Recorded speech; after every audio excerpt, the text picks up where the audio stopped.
My brother made my life horrific and got my wife pregnant.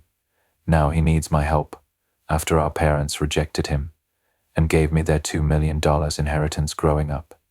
My younger brother, David, always seemed to harbor a deep resentment toward me.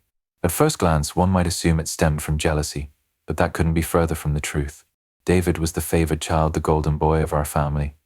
Our mother doted on him endlessly, cooking his meals, doing his laundry, and even insisting that I help him with his schoolwork.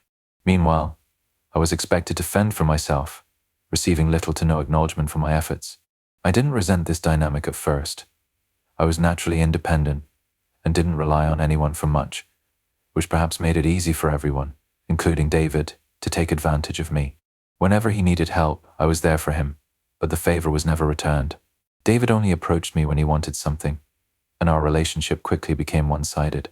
While I was a quiet, studious introvert who preferred my own company, David was loud, rough, and full of bravado traits he inherited from our dad.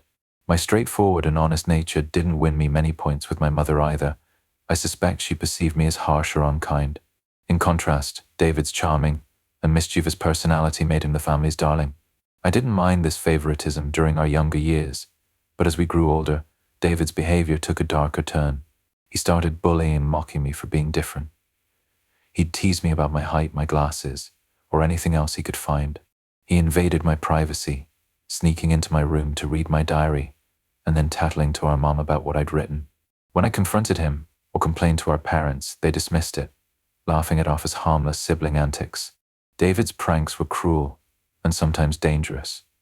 He once put small stones in my cereal, and it was only by chance that I noticed them before biting down. When I told my mom, she brushed it off, saying, "That's how brothers bond." Another time he nearly broke my glasses, and during a heated argument, he told me I should kill myself. That comment stung more than anything else, because I was already struggling with my mental health at the time. One incident during high school stood out as especially shocking. David attempted to set my hair on fire. I was horrified, but even then, our mother came to his defense, claiming he was just playing around. Thankfully, my dad finally intervened. He made it clear that David's behavior was unacceptable, even threatening to call the police if it ever happened again. For the first time, David was forced to confront the consequences of his actions. Later, my dad came to my room to talk. I hadn't expected his support, as he often sided with David, seeing him as a younger version of himself. But that night, he admitted he'd been waiting for years for David to mature and was now realizing the extent of his bullying. Hearing him acknowledge my pain was both validating and overwhelming. I broke down and told him everything about David's torment and even the bullying I endured at school. My dad was shocked at how much I had kept bottled up. The next day, he took action. He spoke to my school principal to address the bullying, ensuring the perpetrators were warned of serious consequences. That evening, he enrolled me in MMA classes at our local gym, telling me it was time to stand up for myself. At first, the idea of a bookish, nerdy kid learning to fight seemed absurd, even to me, but I took it seriously, balancing my studies with daily workouts. Over time, the classes transformed me not just physically, but mentally. One day, David pushed me too far. He had stolen the pocket money I had been saving for weeks, sneaking into my room to take it. I caught him just as he was about to cycle off with his friends. When I demanded he return the money, he taunted me, saying I'd just go crying to Dad like always. Something inside me snapped. Without thinking, I punched him in the face. He stumbled back, stunned, and I grabbed my money from his pocket. As he tried to lunge at me, I shoved him away and walked back into the house, finally feeling like I had taken control of my own life. That moment marked a turning point in our relationship. David no longer saw me as someone he could push around. It wasn't just about the punch, it was about standing up for myself and refusing to be his victim any longer. For the first time, I felt empowered, and it was clear David knew things would never be the same again. David's loud, exaggerated cries after our confrontation were both frustrating and strangely comical. However, my mother rushed out, alarmed to see what had happened. When she learned that I had punched David, she immediately scolded me, insisting that, as the older brother, I should be a better role model. David, enjoying my reprimand, smirked behind her back, but my mother's disappointment stung more than his smugness. When she complained to my dad, expecting him to back her up, he instead asked both of us to explain the situation. I told him how David had stolen the pocket money I had worked hard to save, while David justified his actions, claiming he needed the money for a date, and that, as his brother, I should help him. My dad's response was firm and surprising. He told David that he was lucky I had only punched him, because had it been someone else, he could have been reported to the police for theft. He made it clear that taking what wasn't his without permission was not only wrong but illegal. David, unaccustomed to being reprimanded, threw a tantrum, hoping to garner sympathy from our mother. But Dad didn't budge. Frustrated, David shouted that he hated me before storming off to his room and locking the door. That incident marked a turning point. David began to distance himself from me, likely because he realized he could no longer intimidate me. The dynamic between us shifted. We were finally equals. Though he stopped physically bullying me, he turned to verbal insults whenever our parents weren't around. His taunts became sharper, and his mood grew angrier with age. When I spoke to him, he would either ignore me or mutter insults, like nerd or loser under his breath. If David needed to communicate with me, he did so through our mother. When I asked her why he couldn't talk to me directly, she would only urge me to be patient and understanding. I couldn't tell if his behavior was a product of puberty or genuine hatred. It became unbearable. I repeatedly asked my mother to help mediate a conversation between us, hoping we could resolve our issues, but she always refused, claiming she didn't want to get involved. When I asked her outright why David treated me with such hostility, she brushed it off, offering no real insight. Eventually, I stopped trying. Leaving home for my dream university was both exciting and a relief. I had worked hard to earn a scholarship, and my dad threw a small party to celebrate my achievement. Even my mom seemed proud. David, however, remained distant, barely acknowledging my success. The day I left was bittersweet, a mix of exhilaration for the future and relief to escape the toxic environment of my childhood. University was liberating. I made new friends, excelled in my classes, and for the first time, felt free from David's constant negativity. The weight of his verbal assaults lifted, and I found a newfound sense of peace. During my second year, I met Karen at a fraternity party through a mutual friend. We clicked immediately. Karen's warmth and sense of humor drew me in, and we quickly became inseparable. She came from a religious background where having children out of wedlock was frowned upon. So when we discovered she was pregnant during our final year, we decided to marry shortly after graduation. Our wedding was a modest but joyful ceremony. Both of our families seemed genuinely happy for us, and for a while, life felt perfect. I believed Karen was the love of my life. I had always envisioned a monogamous relationship, and she seemed like the woman I could spend my life with. Despite other women showing interest over the years, I never wavered in my loyalty. Karen was everything I had ever dreamed of, and I couldn't imagine hurting her. But as it turned out, she didn't share the same values. I later discovered 2 instances of infidelity during our marriage. The first was an intermittent affair with a married co-worker that lasted several years. The second was a brief fling with an ex-boyfriend during a visit to her family. Looking back, I suppose I was naive. Each time we separated briefly, but I ultimately chose to forgive her. I didn't want to raise our child in a broken home and believed we could overcome these challenges together. Her first affair happened when we were young, and I attributed it to immaturity and poor judgment. After a period of tension, things seemed to improve. I tried to rebuild trust, though deep down, I knew it would never fully return. For years, I worked hard to focus on our family and move past her betrayals. Karen seemed to change, and we found happiness in planning our future. But just when I thought we had reached a better place, my world came crashing down again. 3 months ago, Karen confessed to having another long-term affair. Worse, she revealed that our son might not be mine. Her words hit me like a sledgehammer shock. Betrayal and disbelief washed over me. I couldn't comprehend the magnitude of her confession. In the days that followed, I felt like a ghost of myself, consumed by the thought that the life I had worked so hard to build was a lie. Karen's betrayal ran deeper than I ever imagined, and the question of my son's paternity tore at my heart. How could the person I had trusted and loved so deeply destroy everything we had built together? Now I find myself at a crossroads, unsure of what the future holds. The pain is overwhelming, but I'm determined to find clarity for myself and for my son, regardless of what the truth may reveal. I managed to summon the courage to ask Karen why she had hidden such a devastating secret and how she could inflict such pain. Her reaction was cold and detached, as though the gravity of her betrayal hadn't registered. Her vague, evasive responses only deepened my anguish and left me grappling with more questions than answers. Confronting the broken trust and uncertainty about my family felt surreal, like living in a nightmare I couldn't escape. Desperate for clarity, I pressed Karen for the truth. I needed to know the father of the child I had loved and raised since birth. Eventually, Karen admitted the unthinkable. It was my brother, David. The room seemed to spin as I processed her words. I stared at her, struggling to comprehend.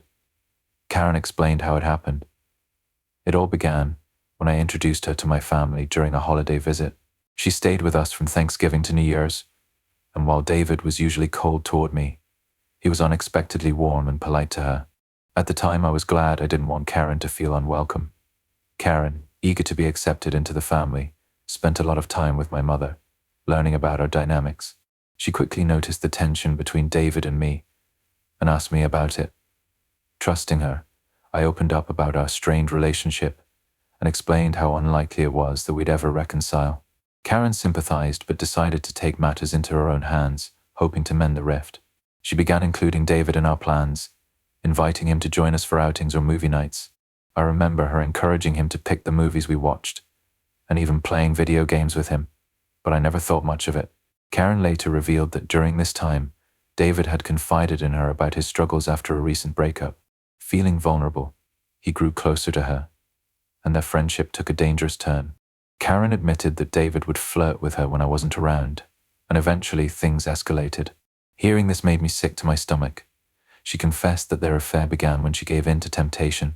Racked with guilt, she abruptly ended it and insisted on going home early, cutting her New Year's visit short. I remembered how adamant she was about leaving, despite my attempts to convince her to stay. When we reunited back at college, Karen seemed her usual cheerful self, and I didn't suspect anything. 2 weeks later, she found out she was pregnant. She admitted that she wasn't sure who the father was, me or David, but chose to stay with me because I was the more dependable brother. She saw me as the better partner and decided that marrying me was the right choice. Hearing this made my world collapse. The son I had loved, cherished, and raised as my own might not even be mine. Fighting back tears, I asked Karen if she had been in contact with David since then. Slowly, she nodded and confessed that their affair never truly ended. They had stayed in touch, rekindling their relationship whenever they had the opportunity. She revealed that they would meet in secret, lying to me about work trips or overtime shifts. Half of her so-called business trips were actually romantic getaways with my brother. I couldn't contain my anger and demanded to know why she married me if she wanted to be with David. Karen admitted that she didn't want to be the one to end the marriage. She saw me as a wonderful father to our son and convinced herself to stay. Her voice cracked as she confessed, I made a mistake, and I didn't know how to stop. I calmly told her I was leaving. Her reaction was unexpected. She started crying, begging for forgiveness, and asked me to fight for our marriage. But I was done fighting. As I packed my clothes, Karen grew more desperate, insisting that every marriage has its struggles, and that children shouldn't grow up in broken homes. Her words only made me angrier. He might not even be my child, I reminded her, which made her cry harder and accuse me of being cruel. She seemed genuinely shocked that I was serious about leaving. Perhaps it was my fault for forgiving her past indiscretions, but this was different. I couldn't look past the fact that she had slept with my own brother. I left her sobbing on the doorstep and checked into a hotel. The next day, I went to my parents' house and revealed everything. I told them about Karen's affair with David, how it had spanned years, and the possibility that our son wasn't mine.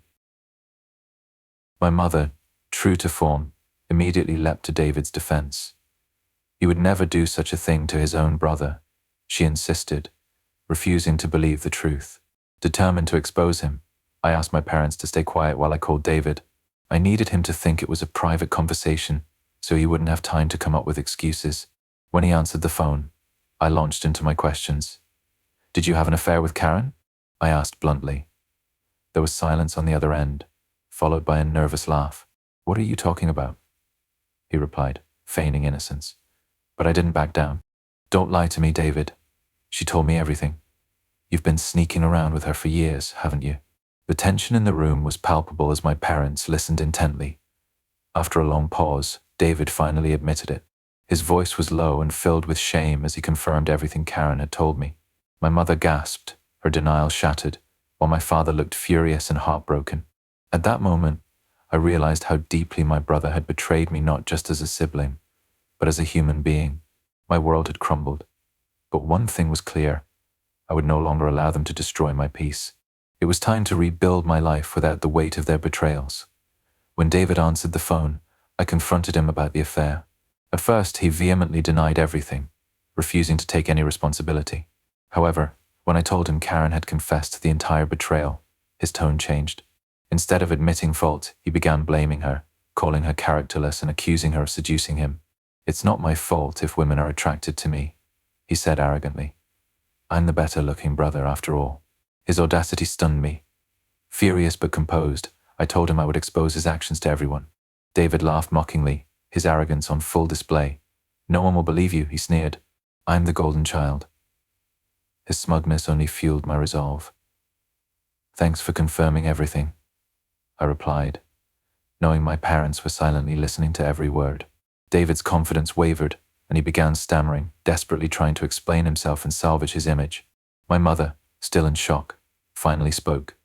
Her voice trembled with disbelief as she demanded an explanation. David stuttered through a weak justification, blaming everyone but himself and trying to shift the responsibility onto Karen. The air in the room was heavy with tension. For years, my mother had fiercely defended David, but now her disappointment and anger were evident. In that moment, I felt an odd sense of vindication. David, who had tormented me for years, now stood exposed. The golden child was tarnished, his facade shattered. My father, usually stoic, couldn't contain his disappointment. He took the phone and addressed David, his voice firm and laden with anger. "David," he began, "what you've done isn't just a betrayal of your brother, it's a betrayal of this family. You slept with your brother's wife and continued the affair, even after they were married. Your actions have severe consequences and have irreparably broken the trust we had in you. I raised you both to value loyalty, respect, and decency. What you've shown today defies everything I tried to teach you. Your selfishness and disregard for your brother's feelings are unacceptable. You've not only hurt him but have torn this family apart." He paused, letting the weight of his words sink in. Then he continued, "Your mother and I share some blame for enabling your behavior, but this ends now. You're cut off from the college fund I set up for you. From today, you'll pay your own university fees and support yourself. Do you think you're a man because you seduce married women? Let's see how you manage without my money." David stammered, trying to defend himself, but my father wasn't having it. He ended the call abruptly, shutting down David's protests. Throughout the conversation, I maintained a calm demeanor, though inside I wanted to scream at David. Watching my father punish him felt like the ultimate vindication. David's arrogance had finally caught up to him, and it was clear he hadn't anticipated the consequences of his actions. My mother, despite her shock, initially tried to justify David's behavior. But after my father's harsh words, she approached me. She hugged me tightly, a rare gesture, and for the first time in years, I felt her support. In that silent embrace, there was an unspoken acknowledgement of the pain I had endured. She apologized for not believing me sooner. Following this confrontation, my father helped me find a lawyer to begin divorce proceedings against Karen. She and her lawyer fought aggressively, even demanding alimony since I earned more than she did. However, her affair worked heavily in my favor. During the process, a paternity test revealed that David was, in fact, the biological father of the child I had raised. The news hit me harder than I expected. Realizing that the boy I had loved and cared for wasn't my son was devastating. The betrayal cut deeper than anything Karen had done. She begged me to stay involved in the child's life, arguing that he shouldn't be punished for the situation. But I couldn't bring myself to see him. Every time I thought about him, I saw David, and the pain was too much to bear. After the divorce was finalized, I moved into a bachelor pad, leaving behind the life I had built with Karen. For the first time in years, I was truly on my own. It felt surreal, but also liberating. Having married young, I had never really experienced independence. Now I embraced it fully and found unexpected joy in building a life for myself. 2 weeks ago, my dad called with surprising news. He was considering changing his will to exclude David entirely. My father, known for his unwavering principles, had decided to cut David out of his life completely. True to his word, he remained firm in his decision. As I reflected on everything, I realized how much I had lost, but also how much I had gained. The betrayal had broken me, but it had also freed me. For the first time in years, I could focus on myself, untethered from the lies and deceit that had defined my past. It wasn't the life I had imagined, but it was a new beginning, and I was determined to make the most of it. David tried reaching out to our parents, even showing up at their doorstep begging for forgiveness. Despite his pleas, they refused to let him in. Even my mother, who had always been quick to cave to David's tantrums, seemed resolute. It must have been hardest for her, but this time, she stood firm. David never texted me to apologize, which made it clear he wasn't remorseful for his actions. He was only upset about being cut off from our parents. My dad later told me he planned to revise his will, ensuring David wouldn't be able to contest it. "I'm leaving him $1, Dad said with cold finality. I was stunned. My dad had worked tirelessly his entire life, accumulating nearly $2 million in assets, including his retirement fund and life insurance. His only condition was that, if he passed before my mom, she would retain the right to live in their house, even though ownership would transfer to me. I had no issue with this arrangement. I wanted to make sure my mother was cared for. Somehow, David found out about the will. Unable to sway our parents, he called me yesterday, attempting to make amends. He explained how he was struggling to stay in college, and that Karen, after discovering the child's true paternity, had been pestering him for child support. "I'm broke," he admitted, his voice cracking. "I can't find a part-time job that pays enough. I really need your help." I laughed bitterly. "You should have thought about the consequences before sleeping with my wife and getting her pregnant," I snapped. David tried to shift the blame, arguing that Karen was equally at fault. I agreed. "That's why I divorced her. She's your responsibility now. Don't call me to complain about her or the child. You made this mess, deal with it." David's tone turned angry, but I interrupted. "You're no longer the golden child. You're the black sheep, the brother who slept with his own brother's wife." Suddenly, David began to cry. He confessed that even our grandparents and extended relatives had turned their backs on him. While his tears were genuine, I felt nothing but disdain. "We're done, David," I said coldly. "Don't call me again. I don't consider you my brother anymore." After the call, his desperation replayed in my mind. Despite my hatred for him, it hurt to hear him so broken. Yet, I reminded myself that this was the bed he had made. Many of you have asked why I no longer have any contact with Henry, my son, or rather, the boy I thought was my son. This isn't a situation where I'm stepping away from a stepson. I was led to believe Henry was my biological child, only to later discover he is actually David's son. This revelation devastated me. I cried for days after learning the truth. Ultimately, I decided I could not continue raising Henry. Remaining connected to him would mean allowing Karen back into my life, and I need to move on. Some of you might think I'm cruel or selfish, but I have to prioritize my mental health. Perhaps in time I might reconsider seeing Henry. For now, I need space to heal. Most of you correctly guessed that my mother was the one who informed David about my dad's will. When I confronted her in front of my father, she broke down, claiming I had punished David enough, and that he had learned his lesson. My dad didn't share her sentiment. He told her firmly, "If you think what David did is forgivable, I can't stay married to you. I will never forgive such betrayal." This threat silenced my mother. My dad made it clear that if she ever contacted David again and he found out, she could pack her bags and leave. My father's stubbornness is unyielding, and I hope my mother has learned from her mistakes. It's been 5 months since my last update, and my relationship with my parents has improved significantly. My dad and I go golfing every weekend, and he treats me more like a friend than a son. My mother, though she misses David, has stayed away from him as promised. The last I heard about David came from a cousin. Apparently, he's been asking everyone for money and eventually had to drop out of college because he couldn't afford the fees. He and Karen are now living together, raising Henry, with David working part-time as a mechanic. While I have no sympathy for him, I suppose it's good that he's stepping up for his child. As for me, I'm doing well. 2 months ago, I was promoted at work, which came with a significant salary increase. I haven't started dating again, as I still need time to heal from everything that's happened. I've also started therapy, and it's been helpful so far. Thank you for reading. If you haven't subscribed yet, please do so and hit the notification bell to stay updated with more shocking real-life stories.